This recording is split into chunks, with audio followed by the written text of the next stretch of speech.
Time for another episode of Local Roots. Hi, I'm Todd Studer. On today's show, we are going to bring on Cindy Schmader with ServiceMaster Restore by Schmader. This is a company that is designed to help you when something bad happens in your home or office, place of work. You might have mold, could be fire, smoke damage, flood. They can do a lot of restoration services, and they also do mold remediation. And Cindy's conversation today is about how to help you from needing to call her in the first place, because there's some things that you can do that will protect your home, especially this time of year. So that is our conversation today. Cindy Schmader with ServiceMaster Restore by Schmader. When you have a leak, a clogged drain, or need a big remodel, Waldstein Plumbing in Council Bluffs has you covered. Fast, reliable service, expert craftsmanship, handling everything from small repairs to major installation. They take pride in doing the job right the first time, so residential or commercial, big or small, when plumbing problems strike, call Waldstein Plumbing. Visit waldsteinplumbing.com. And Castle & Associates of American Family Insurance is your local insurance provider for all of your home, auto, life, business, and farm insurance needs. 4 convenient locations. They're in Trainer, they're in Council Bluffs, also in Bellevue and in Elkhorn, which means they are local and in your neighborhood, ready to help you navigate the complexities of insurance today. Travis and his team will educate, advise, and simplify insurance, all to protect those things you cherish most. Give them a call for your free quote. Time to check back in with Cindy Schmader with ServiceMaster Restore by Schmader. Good to see you again, Cindy. And I know that things are cooling off. You guys are probably happier being able to work in cooler weather, right? Yes, absolutely. It's cooling off. We get our sweatshirts out, which I've had mine out for a while now. So, but yeah, everybody's happy. We get to wear a little bit warmer clothes or just cooler one. Sweatshirts. You know, when we're talking in the Council Bluffs Business Connection meetings, a lot of times you come in with some great tips. And what I always thought of as you're doing this is these are tips from Cindy, so you don't have to call Cindy later. Correct. And yes. yeah, and there's just always some wonderful things. I wanted to talk to you today about some of those that you have shared with us inside of that meeting. And one of them that jumps right into my mind is what can happen if you just let your gutters get clogged up, and what eventually can happen inside your house from what's going on outside. Absolutely. You know, actually, there's a couple different things. So when your gutters are full and it rains, obviously the rainwater doesn't go where it's supposed to go. So it can just overflow, and it comes down. You can get it into your basement, into your lower level of your house. The other thing, too, people don't realize is in the winter, if your gutters are full, we have the snow on your roof, and it'll melt, freeze, melt, freeze. And what will happen is that stuff in the gutter will catch it when it freezes, and it will actually shove it back up under the water, under your shingles. And then when it's sunny one day, it'll melt. And so then you'll end up with spots on your ceiling. So, that's probably the biggest thing there is just get them cleaned out. I mean, my husband was up last weekend cleaning ours out. So, but just get them cleaned out so that doesn't happen to you. Cause I mean, gutters can actually fill up with ice as well.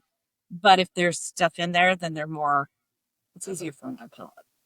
And I would think, too, I've run into this myself, that I can go up on the house and take a look and, the gutters look good. And so it must have just been a really heavy rain. But what had really happened is that elbow on the downspout had gotten clogged. Right. Or at least not draining nearly the way that it should. Right. And that was causing what should be just a normal rain to seem like a heavy rain, and it was overflowing. Right. It's funny too, because like on the south side of our house, we have a bunch of trees, and they're relatively close to the house. And so for whatever reason, we decided to take our gutter apart. So, your gutters are crossed, and you have that thing that comes down. Well, ours is maybe about 6 inches, and then another one attaches to it, and it elbows, we took it apart right there, and you would not believe the stuff I pulled out of there. It was craziness. So I looked over at my husband, and we've lived in this house almost 40 years. I'm like, have we ever done this before? And he laughed a little bit, and he said, you know what? We've always had hail hit the house, so we've never had to because we've had them replaced. So this year we're taking it. So now we've gone around our house and taken all of them apart and made sure that the tree limbs or whatever, limbs, I guess, a little part of the tree. I don't know what it's called anyway, but it was stuck in the gutter. So now we got those all out. So, Yeah, it's always fun to go up and see just exactly what's in there. You're going to find trees or leaves. You'll find sticks. You'll find the occasional Hot Wheel, uh, you know, part of a Frisbee, all of these different things yeah, that yeah, ended up on the roof, or, some squirrel had gotten a hold of something and went running up and dropped it and ends up down in there. There's right. so many different things that can cause problems, and also making sure, again, I'm making some assumptions here. You're the expert, Yeah, that the water is draining away when it comes to the downspout, that it's getting right. away from the foundation. Yeah, and it should. And that's the other thing too. I think people need to, walk around your house and just make sure that your downspouts do go out. We had a gal over in one of the neighborhoods, and the people came and mowed her lawn, and so their downspouts flip up. So they're on a swivel. So they flipped them up, and then it rained really hard. Well, the water just went right there, 18 inches from her house, and she got water in her basement. So that's another thing too. I always tell people, like, walk around your house a lot. If you they're coming to mow, and I'm sure it was just it obviously was an accident. They didn't mean to leave them up, but you know when people leave and they do stuff in your yard and they leave, walk around your house, make sure your gutters are down, make sure all that stuff, make sure there's if somebody dug a hole next to somebody's foundation. This had been a couple of years ago, and they said, we'll be back. And the gal's like, okay. Well, not knowing there was a 2-foot hole next to her foundation. And that night we had some very heavy rain, and they got water in their basement. So, unbeknownst to them, I mean, she knew they had a hole, but she's like, who would have known it was going to rain? Just stuff like, How often can it happen that the water's getting in, but the homeowner doesn't see it, and it's just sitting in the walls? you know what? That happens actually a lot. In fact, I think we are on our 5th estimate for the week of just we've gone out and there's been mold. Water's come in. People don't see it. And if you don't check your basement regularly, like I walk through mine probably, well, I walk through it more now than I used to because we had some water that's come in. But, I would say once a week, go look at your basement, or even once every 2 or 3 days. Just go walk around the perimeter and just make sure. The one thing too is a lot of what we're seeing is people will have stuff, their walls are in the basement or drywall, and they'll put basement or not basements, I'm sorry, cabinets right up to the drywall. Well, there's no air. So you need to leave it out, leave your stuff out about that, like that. So if it does get wet, and at least there's some kind of airflow going between that cabinet. Maybe not a lot, but it'd be enough to maybe not cause the mold as fast as it would otherwise. But that's some of the stuff we're seeing too, is people are pushing stuff right up against the walls and furniture boxes. Boxes Boxes, yeah. horrible. Boxes are horrible. You put boxes up against the wall, you're gonna get mold, even if it doesn't get wet. It's just crazy. But I would just make sure everything's about half an inch to an inch away from your wall, your Yeah. basement. There's a lot of cases that, especially living in the area where we do, that basements, the humidity gets really high down there. And if you're not running a dehumidifier, or even if you are, sometimes it can still get trapped in there. And if cardboard boxes, boy, you got stuff stored, and if you're like me, you put keepsakes in these things. Okay, well, I've got it stored and I know that it's safe. Not Right. necessarily, Yeah, because that's true. out of sight, out of mind kind of thing. That is very true. We had a window. It's actually under our deck, and I would have never have known, but it had gotten broke. I have no idea why, but it is it's what we call it our furnace room, but it's where we keep all our boxes of stuff for here at ServiceMaster. We put on shelves and stuff. And I went down in the basement and I could smell it. I was like, there's something going on. So went in that room, and there it was. And started pulling out. We had 8 or 10 boxes we had to just get. They just had to go. Like all of it had to go. So but I hadn't been down in that room for probably 6 months. So I had no idea. How often does it happen that if something gets mold, that, just like you said, you had to get rid of it, that it's done, that there is no saving it? Because I know that a big part of what you do is bringing things back to life that had been damaged. So how bad does it need to be before it's just, nope, it's got to go? Yeah, it depends on the fabric, or it depends on the material. Cardboard boxes, carpet, drywall, things like that. If it's got mold in it, we can't get it out. We can't fix it. So that then it becomes a tear out. So those things we get rid of the mold, and then we'll go back in. Now the 2x4s and the studs, we can sand or we can grind. lot of times people will say, well, can I do it myself? You can. There's a trick. And you call me and I can tell you what the trick is. But it's not, I mean, it's not, not go buy chemicals. Don't run to the store and buy chemicals. I mean, literally, you can use Dawn dishwashing soap and wash mold off. The thing is, the trick is that you need to make sure that whatever you're washing it off on, it's not, say if you're washing it off on a wall, it's not inside the wall because it'll just go back. All you've done is just washed it off from this side. So, but if that happens, you can certainly do that and then watch it and then give us a call if you need to. I actually had somebody one time tell me, and this goes back to my painting days, and we've talked about that before. Yeah. I only know how to do two things. One of them is paint. And I'd run across some mold, and he said, well, just clean it up. And I said, well, no, now here's the thing, that I am getting paid to do this job, which means if I do that, I am now responsible Right. for that. And I am liable for that. And I'm not mold certified. So Right. I really can't do that. Right. So I tell everybody that when I would have them sign the contract, that it says right in there that if I find mold, I'm going to stop immediately and I'm going to come talk to you. Yeah. That's in there because it needs to be looked at by a professional. We don't know whether it's just surface mold or whether the roots have grown in, and I can wipe it off and it'll look like it's gone, but it's not really. Right. And that's why it's important to have somebody like you come in and take a look so we can get the real story, not just what we're seeing with our eyes. Absolutely. Absolutely. And a lot of times I just talk to people, have you ever had water hair? Have you, one time we had a child that was, I don't know why, but they had a container of water and it was spilled in their bedroom. It's right in the middle of the floor, bunch of water, and they didn't tell mom and dad. They just kind of let it go. In fact, I think, I'd say this is funny, but it was kind of funny.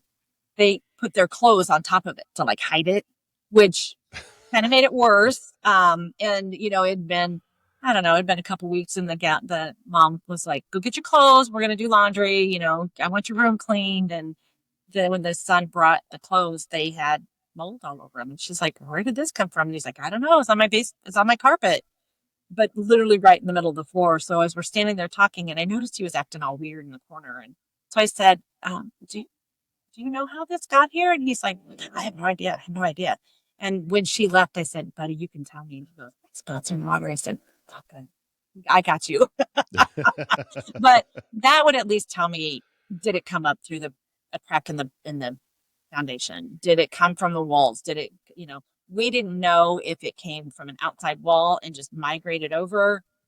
Everything we were checking had no damage to it. It was just these clothes that were laying literally in a spot, probably about a 2x2 spot, circular, if you will, that had mold on it. And it was literally, we're going to start tearing up carpet. We're going to start, well, which we did anyway. Because mold is really hard to get out of carpet. And I know there are some people that'll tell you, you can use a chemical and you can clean it.